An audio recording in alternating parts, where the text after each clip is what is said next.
naka-double. Hindi nagbabala ako. Baka pwede pinapakula estudyante oh. Nakaklap na po yan. Pinapakula estudyante. Nagpintahin lang oh. Letter ha? Hindi, ayun lang po. Yan na oh.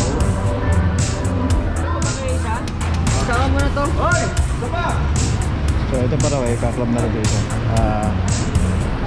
Ano to? Ano to? Kuya sa kumisina. Kasi nilang gisnan, ang kinagisnan nilang dati, pwede tayo magparada kung saan saan.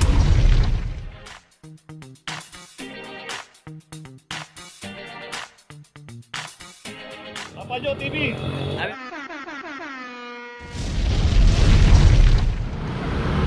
Location natin, Cavite Street, corner Elias Street. At dito na may isang Honda City 2322. At dito nga Honda City, walang driver to.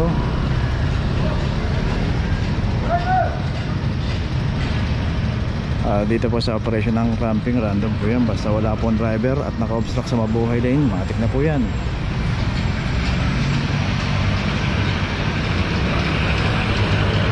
So yung isang puti na Fortuner na may MOA po yun.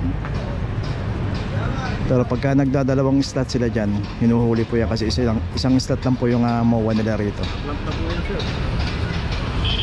Dito ba ito dito din yung contain area po.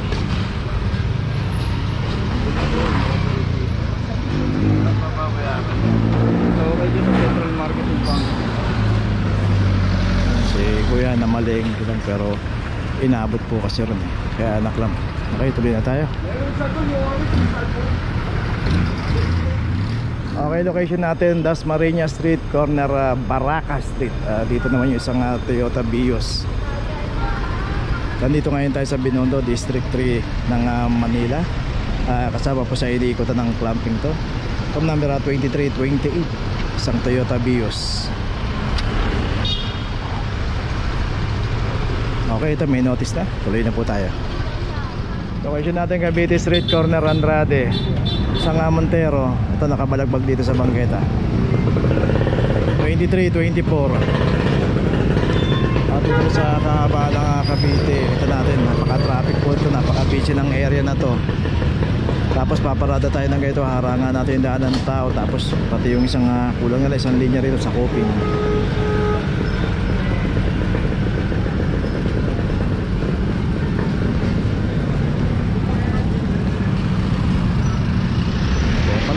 Isang Pajero, street corner na rin dito. Andrade na tayo, corner Cavite.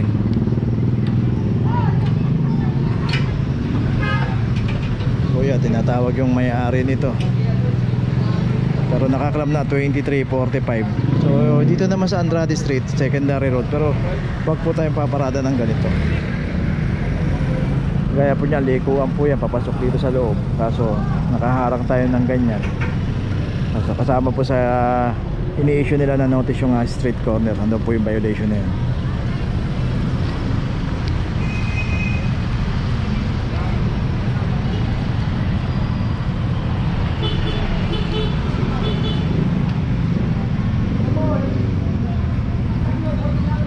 So si kuya talagang todo effort, talagang gusto niyang tawagin yung may-ari. Pero ganun pa man, hindi naman lumabas yung may-ari. Nabigo siya, nabigo. sidewalk yan ah. So isa yung Montero may notice na rin.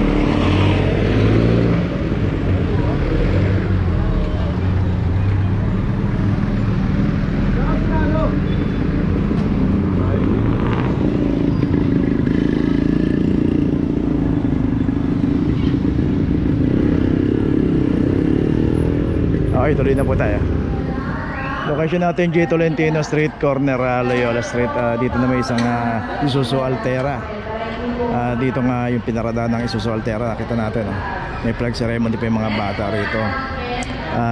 Dito is school zone yung pinaradahan ito. Dapat doon tayo paparada. Yan. Pero yung pinaradahan ito bawal. 2332.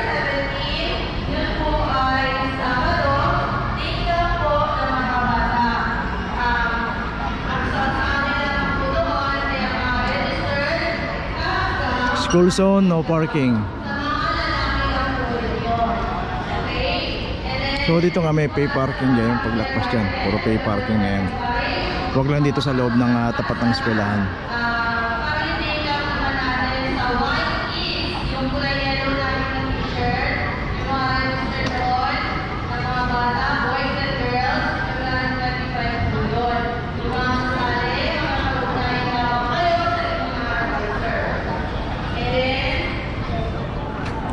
Okay, ito may notice na yung Altera. Tuloy na po tayo. Okay, dito pa rin tayo, Figueras, sa corner ng saan na ito, tapos lang natin sa BPI. So dito naman yung isang Toyota Vios, dito naman pumarada sa tapat ng simbahan Our Lady of Loreto, 2411. So dito makikita natin yung signage dito. Ayan. No parking, sinira lang itong clamping zone. So dapat pag may nakikita na tayong ganyan, kahit na natanggal na yung nakasulat na clamping, yung no parking lang tignan natin, ibig sabihin naman bawal pumarada. So dito yung isang pickup din na Isuzu D-Max, ito nakaklamp na rito, wala rin na driver to, 2414. Ayaw. Nakaalis yung kuya. Hoy! Bago niya po yung Kami dito yan, nagkapag kami dito. Hindi, pag umalis niya, So isang jeep dito, may driver ito.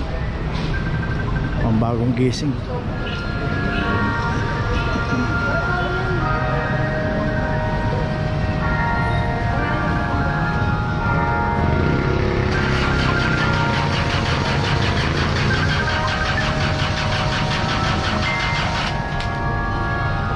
So itong D-Max may notice na. Ayun si kuya, pinapaandar pa yung jeep. Okay, tuloy na po tayo. Makalembang na yung simbahan. Location natin Maceda, corner Simon, at ito isang Hyundai Starex. Yung pagkakaparada ng Starex, okay sana to kung pinagano niya yung parada. Kasi nakita natin yung property line nila, yan, para nakapasok doon. So ginawa niya pahaba rito, lumakpas na rito sa bangketa. Saka itong tali na nilagay nila rito, dapat din nila nilalagay yan kasi hindi pa naman nila sakop yan hanggang doon lang sila sa property line nila. So kaya naklamp pa isang Starex. So dito naman pagka nakaayos po yung pagkakaparada natin, hindi po inuhuli ng clamping operation yan. Ito siguro pagka nakita nila to at tumubos na doon sa impounding, malalaman nila kung bakit sila nahuli, saka ano ba dapat gawin yung pagparada rito. Ito may club na rin 2410. So minsan kasi nakikita na pag mga itong parada pwede na, pero nandun naman sa notice yan. Okay, tuloy na po tayo. Location natin Dos Castilla Street, corner Florentino Street.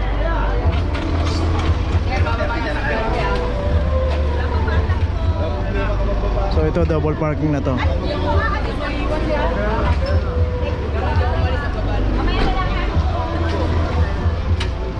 So kaya nakaramp kang isang Toyota rito dahil naka double parking na rito. 2318.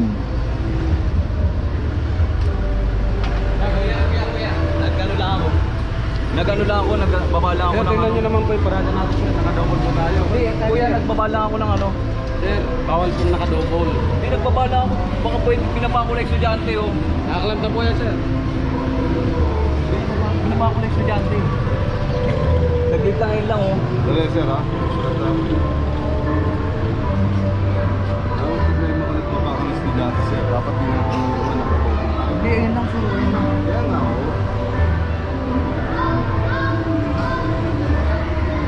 Hindi naman natin may iwan yung sakit. Baba ka na, nakatubo ka dito. O kuya, alisin nyo na. Saan ba ba yan? Kaya lang mo yung sa office, di sa... Meron pa ba kayo isa? Sama mo na to. Hoy! Saba! So ito para kaklab na rin isa. Ano to, ano to? Kuya, sa opisina. Pwede yung sa ano yun? Huwag mo lang ituloy ko, bibigyan ko lang. Guard! Guard! Tika lang. Ay, kuya.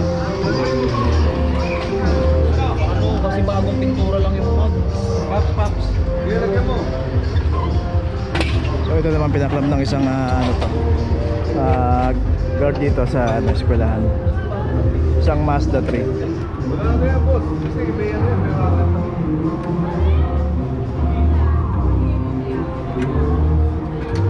na. 23-21. 23-21. So ito hindi naman daw sa eskwelahan to, at saka wala ring ticket, at nireklamo lang kasi daan nga naman entrance to ng eskwelahan. Natal na tayo na unang tayo sa sakyan, ngayon naklap tayo.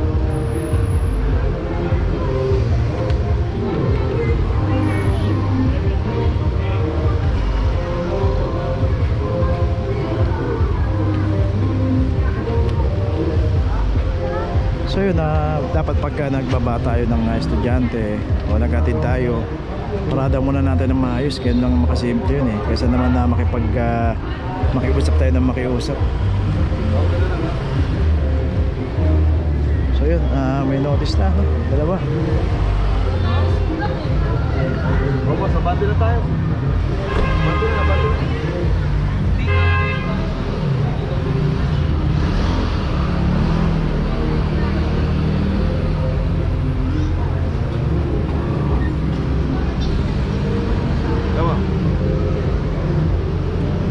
So yun po yung nangyayari kasi maraming naghahatid po ng estudyante dito, nagdadrop, pero dapat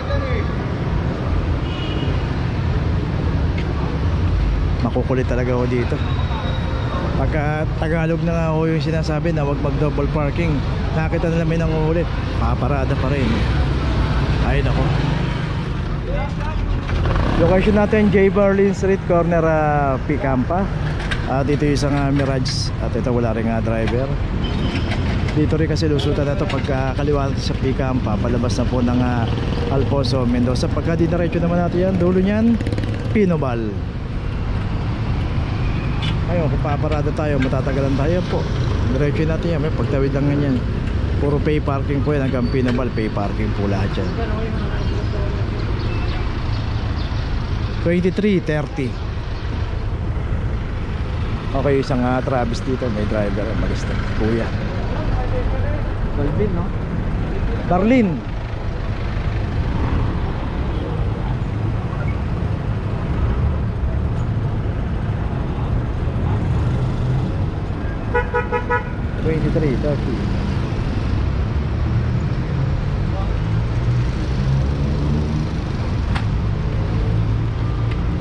Okay, ito may notice na. Ticket to pero wala nagtitikit dito Okay, may ticket daw yun. Pakita natin. Okay, pero wala pong naninikit dito sa area na to. Doon po sa kabila pwede. Okay, nandito na ngayon tayo sa opisina ng clamping, sa impounding dito sa Central. Dito na po nagtatapos ang ating vlog. Maraming salamat po sa mga subscriber, sa mga viewers, sa mga napadaan po sa ating channel. Maraming salamat po sa mga suporta nyo. Sa mga hindi pa po nakakapag-subscribe, subscribe na po tayo mga kabayan. Maraming salamat po. Mabuhay!